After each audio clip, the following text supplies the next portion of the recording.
Welcome back to Tell Them You Mean Business. I am so excited to welcome another out-of-the-park guest today, as we are so lucky to have the Milwaukee Brewers play-by-play broadcaster, Lane Grindle, with us today. Hupy and Abraham is proud to return as the sponsor for the Milwaukee Brewers this season, and we are just as excited to have Lane here today to talk about his career, some upcoming events, and his predictions for the Brewers season. Well, I am so excited today to have Lane Grindle, the play-by-play for the Milwaukee Brewers, here with us today on our podcast. I'm such a huge sports guy, and Lane, I can't thank you enough for taking the time out of your busy schedule to be here today. Oh, it's my pleasure. I'm thrilled to be here. So let's talk right away about how you got into broadcasting, and tell us about your journey into being this amazing guy on the radio talking about the Brewers and telling us about the game. Well, thank you for the kind words. There's plenty of people, probably in my own house, that would disagree with amazing guy, but I'll take it, and we'll chalk that one up. So my career is kind of an interesting one. I grew up in a tiny little village of a town called Hastings, Iowa, about 35 minutes southeast of Omaha, Nebraska. Okay. And I always loved sports. From the moment I could crawl, I was into sports, and I was always a bit of a show-off. I was the kid that had to be bribed before the Christmas concerts and things like that to just keep my hands down at my side and not show off and do something to draw attention to myself. And so sometimes I got an extra present out of that, because if I just behaved, then I was good. So you combine those two things, and it made sense that I ended up doing what I'm doing, which is talking for a living in front of a microphone and describing what's going on in a ball game. And I didn't always know this was what I was going to do, but it was always an option for me. I love sports. I was just like every other kid, thought I was going to go pro in something at one point in time. Depending on the season, that was the sport I was going to go pro in. And then you finally kind of realize, once you get to about freshman or sophomore year in high school, okay, well, I'm just going to play varsity and enjoy that and see what happens next. And so what I started getting into was we had a lot of youth sports. And once I got into junior high, a lot of the youth sports programs, for whatever reason, started approaching me to do the public address for their games, Little League football games, Little League baseball games, things like that. And so I started showing up and doing that. And I started getting really comfortable with the microphone as a result of it. And so that was just kind of always there. That's an option. I knew I wanted to be involved in sports post-college. And I ended up going to college and running track at the University of South Dakota. Okay. And while I was there, I was going to be a sports management major, and I was going to go work in a front office for some team. And I did a year of that. And it really wasn't a sports management major, because they didn't even offer that. So I was going to be a business major. I was going to get a coaching minor, and I was just going to try to go work in a front office somewhere. I did a year of that in school and realized, I think I really want to broadcast. I started to get that itch. I started to get really curious about it. And so I switched my majors before my sophomore year of college and went into essentially mass communications. I think it was a fancy title called Contemporary Media and Journalism at the University of South Dakota. And then I latched on with an internship that summer in Omaha, Nebraska, with the ESPN radio affiliate there. Okay. And the sports director at the time there was a guy named Kevin Kugler, who at that point in time he did some basketball on the radio for Nebraska Omaha's division. It's a Division II school in Omaha. And did some stuff on public television in Nebraska. And he hosted this radio show. Well, Kevin's career has just absolutely blown up since then. He's now doing NFL on Fox and does a bunch of stuff for BTN. And he and I became incredibly close friends that year that I interned for them. And we stayed in touch throughout. And he's helped me basically every step along the way in my career, whether it be learning from him or just helping me get my foot in the door different places over the course of my career. So that's kind of where it really started. Let me back up just a little bit. So you got the itch in between your freshman and your sophomore year, the broadcasting itch. What do you think brought that on? What happened in between that freshman and sophomore year that really started driving you to switch your thought process? Yeah, that's a great question. I don't know that I've ever given a ton of thought to it. Okay. I think, number one, I found out business class was hard. I was like, this is going to be a hard major. And I've never been a great math guy, which is kind of ironic because I'm in baseball broadcasting Yeah, where we're doing a doing lot of numbers, math on yeah. the fly, and sometimes sometimes that gets exposed on a broadcast. But I think part of it was I was like, man, this will be a grind, because I was going to be a business major, coaching minor, and then I was probably going to have to go to grad school too. Okay. With that path. Right. And I just started to realize I think I might be good at this. Like I wasn't 100% sure, because I don't think I really knew what good was. Right. But I had this false confidence of like, I could do that. And I think that's part of it. Like everybody thinks they can do this. I mean, you learn that in this business really quick.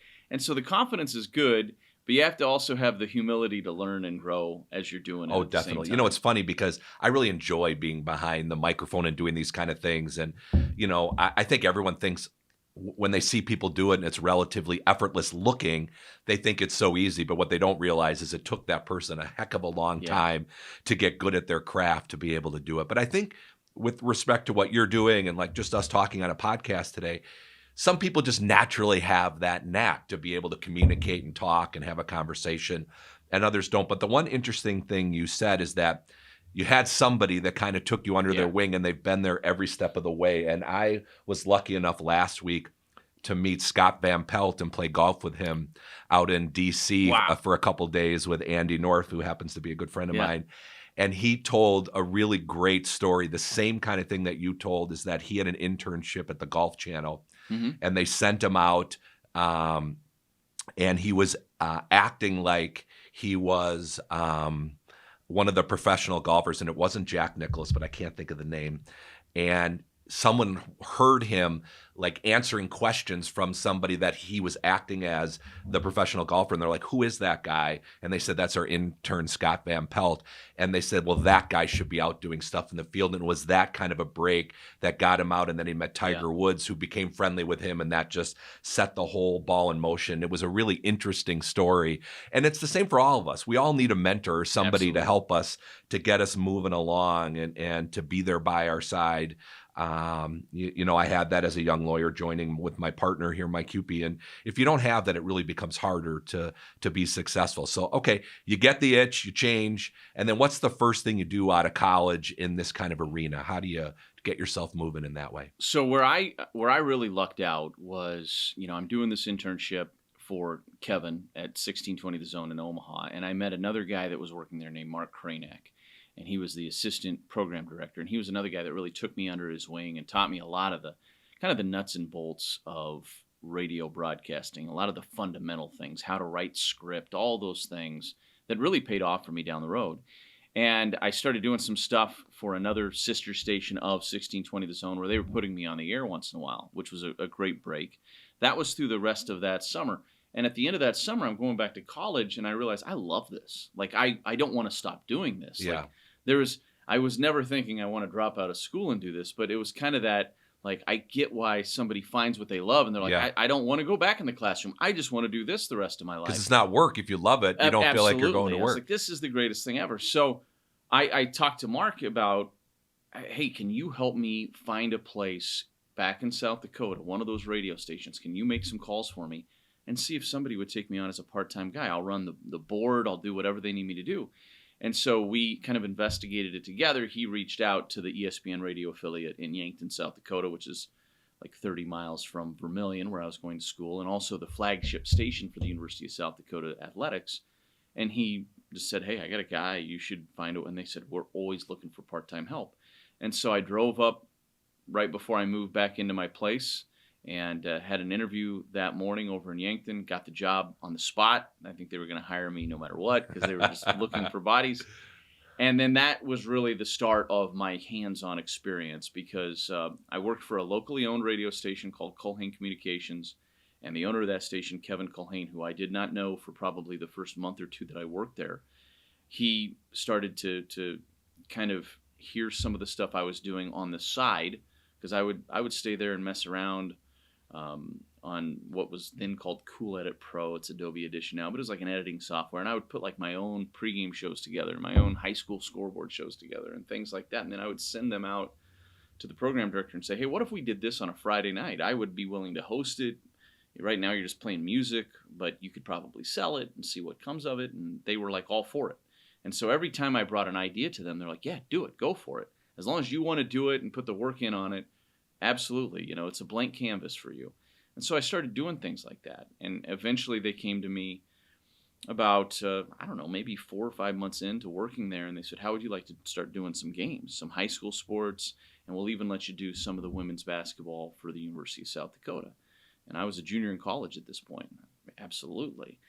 So that really was undersold to me, because what I ended up doing that next year, which would have been my senior year of college, is pretty much every single women's basketball game on the flagship station. So within a year, it had just like kind of flown into that. And they gave me a full-time job when I graduated. I had a couple of different offers, but I really liked what I was doing there. They let me start my own talk show. So I started a daily morning talk show that was a 2-hour show, and it was probably a little edgier than what Yankton, South Dakota was used to, because I would criticize. I wouldn't always just give the scores and read the AP press, wire reports that would come across. I would give some opinion, and I think that probably was a little different than what they were used to. From what they were used to. But that's really where it started.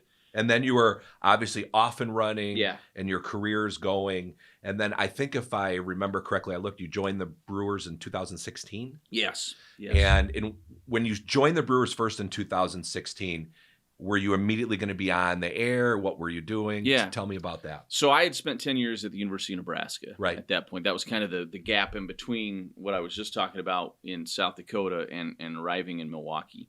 And I was doing baseball play-by-play at Nebraska. I was a sideline reporter for football. I was hosting a TV show for basketball. So I was kind of doing everything. And I was selling a lot of the... You were the jack of all... You wore many hats. I was selling a lot of the marketing plans, so the signage in the stadium, the radio ads, all that stuff. And I learned a lot through all that, being able to do all those different things. But then the Brewers job came open. I had just built kind of our forever home in Lincoln, Nebraska. It was on water. We were like, this is where we're going to be the rest of our lives. We had our 4 children. We're kind of from that area.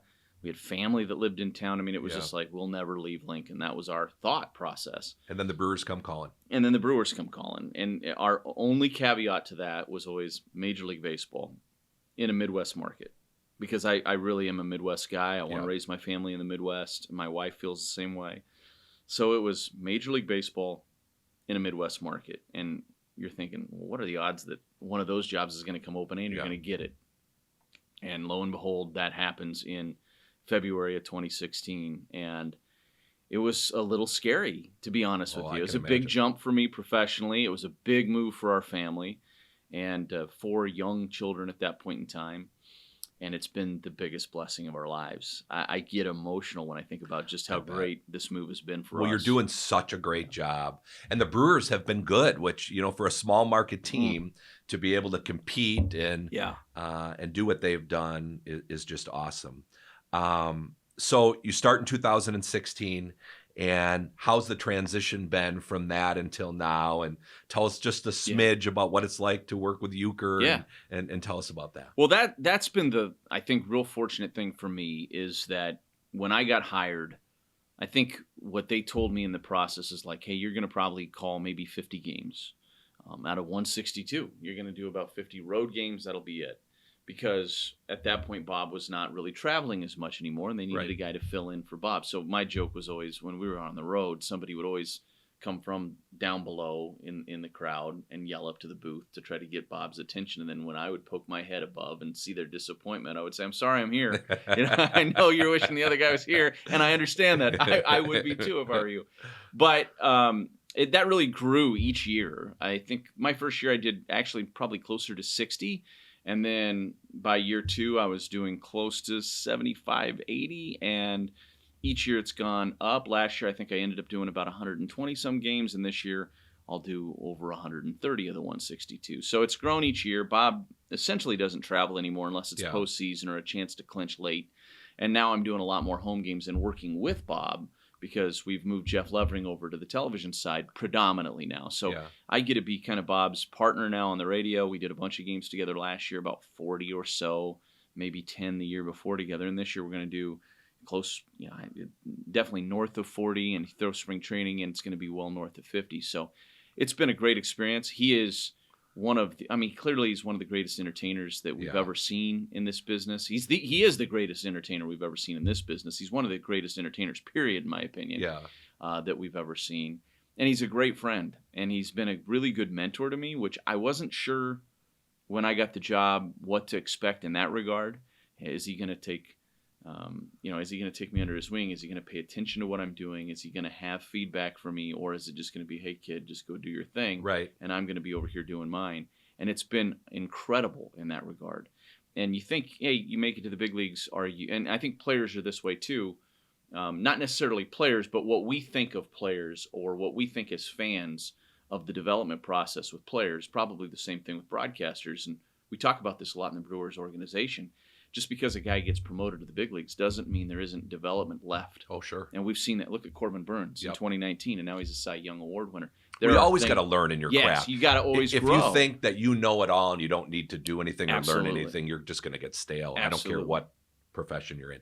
Well, I love, this Brewer organization. We're happy that we're back as a sponsor again this year. We're sponsoring this Bark in the Park. I'm super excited for that. One of my employees is going to throw out the first pitch. I've had the occasion to do that before, and we're going to have one of our employees do it this year. And that was a humbling experience. I didn't do a 50-cent version where I threw it into the stands, but it's fun.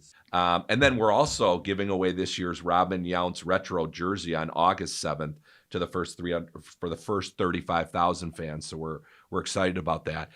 And it's just we've been so spoiled, I guess, here in Wisconsin for a small market Midwestern town to have the Packers be good. The Bucks obviously just lost Game 7 yesterday, and the Brewers consistently good. I mean, we have year-long great sports in this town, and we got to ride that out and be excited about it. What do you think this year about the team? It's obviously been a great start to the season. I think exceeding at least I'm a huge Brewer fan, a huge sports fan, exceeding my expectations. What do you think of the team this year? I want to back up 1 second to what you just talked about with all three organizations having so much success. It's so great for the state of Wisconsin. It's great for the city of Milwaukee, obviously, especially when you talk about the success and just the overall buzz and vibe around these organizations. But I also think it is such a great reflection on the leadership in all those organizations. I agree with you. And great leadership, especially in these types of markets, it matters so much because you can't just overcome bad decisions by throwing more money at a situation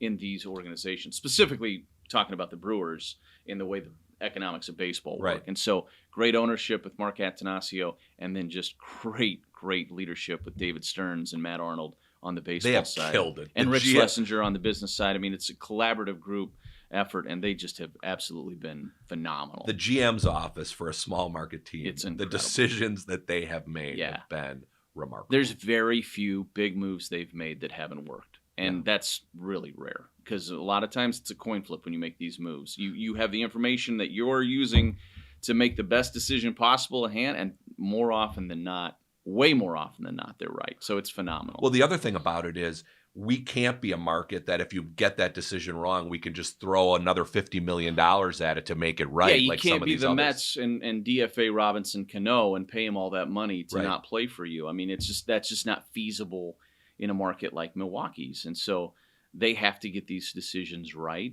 They can maybe afford a few mistakes here and there, but they can't afford very many if they want to continue to be successful and stack up all these winning years on top of each other. And I think that is shown in the biggest way, in that if you make a mistake, then you've got these really amazing players that are going to come up now for their contracts. And if you've screwed it up a year or two before, you may have to let those people go, and you're not going to be able to keep them on your team, especially with the pitching we have right now.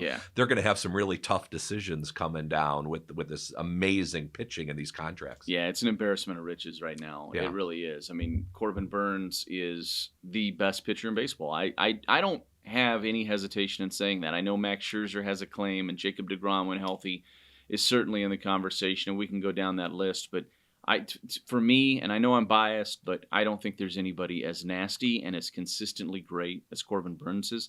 His last start, he'd be the first to tell you, I mean, he didn't have his best stuff, not even close to it, and he grinds through and gives you a great start anyway. Like, that's just what he does. He's such a great competitor. He's learned how to channel it the right way now. And Brandon Woodruff has just stacked up year after year of great performances on the mound. Another veteran guy that you feel really good about giving the ball to. It's weird to call him a veteran now because I remember his debut like it was funny. yesterday. But that's where he's at now. Freddie Peralta, we saw what he can do last year, and he's starting to pitch really well. And now Eric Lauer's turning into another, elite left-handed arm. So they're so lucky. There's more coming. I mean, we saw Aaron Ashby go 4 innings and strike out 8 on Sunday in Miami. That's a young arm that's going to develop into being, I think, a top-end guy before it's all said and done. They got a guy in AAA named Ethan Small that's going to be probably up at the big league club at some point this year, and he's putting up video game-like numbers in AAA. So it's such a testament to not only the scouting department and the front office in that regard, but also what they've done just in terms of developing young arms. And again, it goes back to what we're talking about. Sometimes even once they're still at the big league level, because Eric Lauer is a great example of that. Well, I know your time is so valuable. There's a couple last things. Big Picture Brewers, give us your feeling big picture-wise for the season. I like this team a lot. I think, the term that David Stearns and Matt Arnold use a lot, and I think it really hits home because I think it really applies, especially in baseballs. You want to get as many bites at the apple as you can, which essentially, to break that down, is you're trying to get into the postseason and you want to be the team that's hot going into the postseason. We saw that with Atlanta last year. Yep. They were hovering around 500 for most of the year. They lose Ronald Acuna. They make some trades that most people were like, oh, those are okay trades. And then all of a sudden, Jorge Soler gets hot and wins the World Series MVP. Eddie Rosario wins the NLCS MVP. I mean, nobody would have seen those things coming, but you got to get into the dance and then get the right guys hot at the right time. The Brewers got into the dance last year. They didn't have enough guys hot. They had Rowdy Tellez and really not anybody else swinging it great in the postseason last year. And so that's what did them in. Try to get back there again this year. I think they're going to. I really would be shocked if this team, especially with an expanded postseason format now, does not find its way into the postseason. And then your hope is you got enough guys going right that you can make your run, and then it's your turn, it's your time. This will be 5 years in a row in the postseason if the Brewers can make it happen. I mean, really crazy. It really is, yeah. Awesome. Well, the last thing we're going to do is something new that we've brought to the podcast. Oh, good. I'm excited. And we did it last time with Donald Driver, who was my last guest. And it's a game that we're going to play with you. I love it. And it's called the Hupy and Abraham Traffic Jam. Okay. And we're introducing this new game on the Tell 'em You Mean Business podcast called the Hupy and Abraham Traffic Jam. And Lane, you will have 60 seconds to answer 3 questions about safe driving. I'm already nervous about not Yeah, exactly. my coffee. Okay. I know this is so this is about nerve-wracking. safe driving? Safe Oh, driving. man, You know, there's we're a lot of personal pressure. injury Yeah, lawyers here. absolutely. And Okay. so we want people to be driving safe and you know, we're dealing with the aftermath. So I'm not allowed to use my phone, obviously. You're not allowed to use your For this. phone. Okay. Okay, Good. so question number 1. The National Highway Traffic Safety Administration estimates that eating and driving increases the likelihood of a crash by A, 15%, B, 50%, or C, 80%. I'm going to go C, 80%. You are right. Question number 1 is right. Okay, question number 2. Which of the following is the number 1 cause of car accidents? A, distracted driving, B, weather conditions, C, vehicle defects. I would say distracted driving. You are right again. You're never going to cause an accident. You're so Well. good at all this stuff. Okay, the last question. If you look at your phone for 5 seconds while driving 55 miles an hour, is it the equivalent to A, driving from first to second base with your eyes closed, B, driving the length of a basketball court with your eyes closed, or C, driving the length of a football field with your eyes closed? For 5 seconds? It's Yeah, got to be looking- football field. You are right. You got all 3 of them right. Amazing. It's hard to believe that you would have to even think about these things, but Yeah. you wouldn't believe what we see and what we do for Oh, I work every believe day. You see crazy stuff like Yeah. this. I once rode my motorcycle to work one day, and I watched a guy reading the paper with it out fully on his steering wheel as Wow. we're driving to work. So needless to say, you answered all these questions right. I'm so grateful, Lane, for you agreeing to be on our podcast here today. You are doing such an amazing job Thank for you. the Brewers. Thank you. And I am so excited for this whole season. I really feel good things are in store for the Brewers. And I don't think there's any reason why that they couldn't win a World Series this year. Yeah, I think they have the pitching, just like they say defense wins championships in football, it's pitching in baseball, and I think we got it. Let's make this year the year. I'm ready for it. Thank you so much. You bet. Thank you. I appreciate it.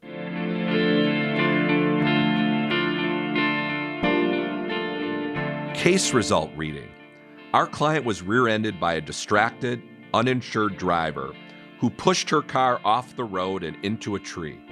The at-fault driver then fled the scene, leaving our client with numerous injuries, including fractures in her lumbar spine, a knee injury, and aggravations of pre-existing medical issues.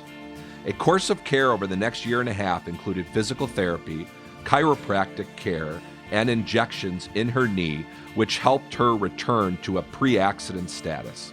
Attorney Doug Ross presented an uninsured motorist claim to the client's insurer, seeking compensation for her injuries.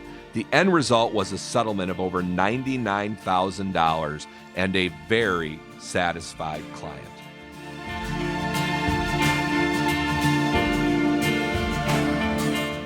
Thank you for tuning into this episode of Tell Them You Mean Business.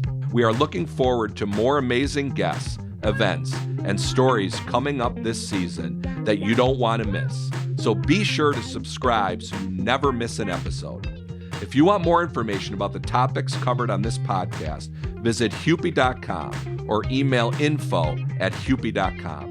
And remember, if you're injured in an accident, call Hupy and Abraham at 800-800-5678 to tell them you mean business.